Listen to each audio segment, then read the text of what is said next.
Hey, what is up, Fault fam? It's your boy Skynet, and welcome to my first guide for Fault Elder Orb. In this video, I'm going to be showing you the basics and giving you tips on how to play the carry role. What is a carry? A carry is generally defined as a hero, preferably a ranged hero, who does most of their damage through their basic attacks. These heroes generally have a slow early game and pick up speed and power as the match transitions into the late game. As a carry in the late game, you will be dealing the most damage from your basic attacks as well as attack speed. You will be dealing so much damage that you'll be essentially carrying the game for your team. First things first, from the time of making this video, you get to choose from 4 heroes that are considered carries in Fault Elder Orb. Those heroes are Twin Blast, Sparrow, Murdoch, and Grim EXE. Now, after choosing your hero for the carry role, you'll be dropped into the map. Before doing anything, the game will prompt you to choose 2 aspects for your hero. Aspects are essentially passive effects that give you buffs for your hero. Each aspect gives 2 special passive effects. And since you're able to choose 2 aspects at the start of the match, you will have 4 special passive effects for your hero, which will last the entire match. There are 15 total aspects you can choose from. These aspects are divided into 5 different factions, or colors to make it simpler. Each one of these factions or colors are designed to help and boost the different type of heroes in Fault Elder Orb. For this specific role, which is the carry role, you generally want to stick to picking from the red aspects. After picking your aspects, you want to pick your starting items. I strongly suggest getting the recommended starting items the game gives you. These items will be Titan's Bow and a health potion. Okay, time to unlock your first ability and head to your lane. There are 3 lanes in Fault Elder Orb. You got the right lane, you've got the left lane, and you've got the middle lane. There's also the jungle, but that's for another video. Now, as the carry, your lane will either be on the left side or the right side of the map. Fault has helped you by showing arrows on the ground pointing to where you should be going at the start of the game. Please follow the arrows. As a carry, you will share a lane with your support. Your support is there to help you stay alive by either healing or shielding you and or stunning the enemies. Once you get to your lane, minions will eventually meet in the middle. Now, here's where the most important part of being a carry comes in: farming. In order to level up and become stronger, you need to farm enemy minions. The correct way to farm is to land the killing blow, or last hit, on an enemy minion. When you see the health bar low enough, hit the enemy minion with a basic attack or ability to kill it. If you do this successfully and you are the last one to hit and kill the minion, you will be rewarded with experience and gold. As a carry, gold is important as it allows you to buy powerful items and swing the match in your favor. Next, we're going to talk about positioning. As a carry, you are not the strongest in the beginning of the match. Also, you're very squishy, which means you will die easily if you are caught off guard or out of position. Most carries do not have an ability which allows them to easily escape bad situations, which is why positioning is very important to playing this role. While farming and trying to gain as much gold as possible, it is important to stay safe. Start by positioning yourself behind your minions. As a ranged carry, you can safely last hit enemy minions from behind your minions. It is very important to stay on your side of the map and not overextend into enemy territory. You do this by not crossing the river, which divides the map and your lane. Staying behind the river means you're in your own territory. As soon as you cross the river, you are now in enemy territory. You do not want to be in enemy territory because if the enemy carry and support decide to engage and start attacking, it will take longer for you to get back to the safety of your tower. Also, being in the enemy territory makes it easy for the enemy jungler to gank you.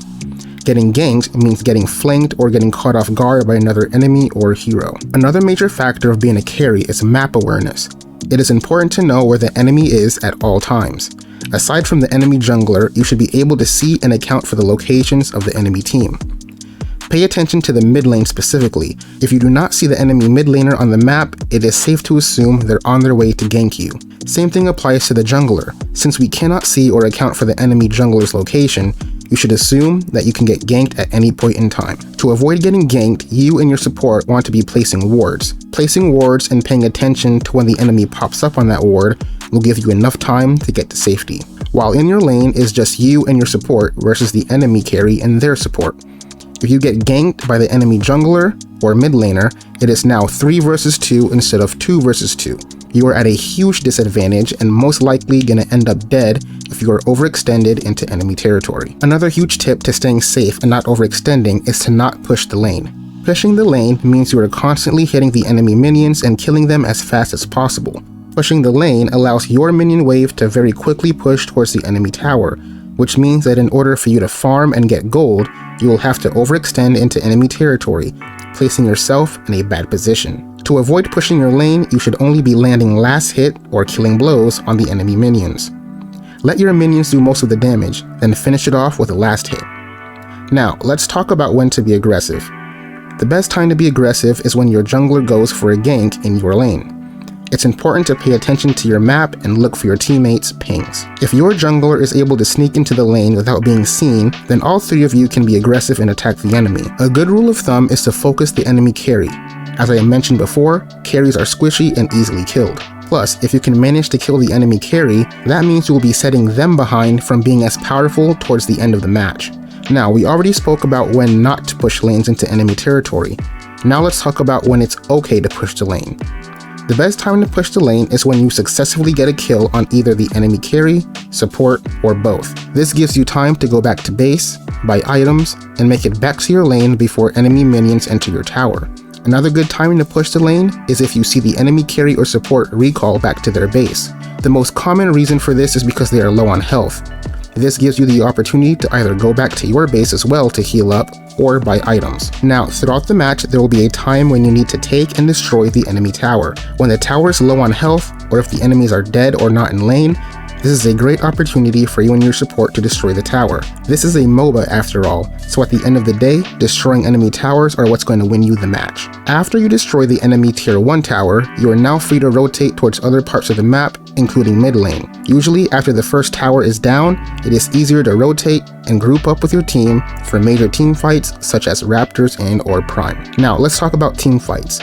As I mentioned before, as a carry you're very squishy, so it is important that you position yourself correctly, especially in team fights. As the carry, you want to be behind your team while fighting. You want to be able to hit the enemy, while at the same time not get hit by the enemy. This is achieved by staying behind your teammates while in team fights. As a carry, your job is to lay down as much damage as possible during these fights. In order to do this, you need items that will give you power and attack speed. Focus on building items such as Gravedigger's Crossbow and Tyke's Fire Cannon. These items are essential for carries. Thank you all for watching my carry guide for Fault Elder Orb. If this video helped you and you want to see more guides for Fault Elder Orb, feel free to comment down below what you'd like to see next. Don't forget to like and subscribe to the channel for more Fault Elder Orb videos. Thank you all for watching, and I'll be seeing you next time.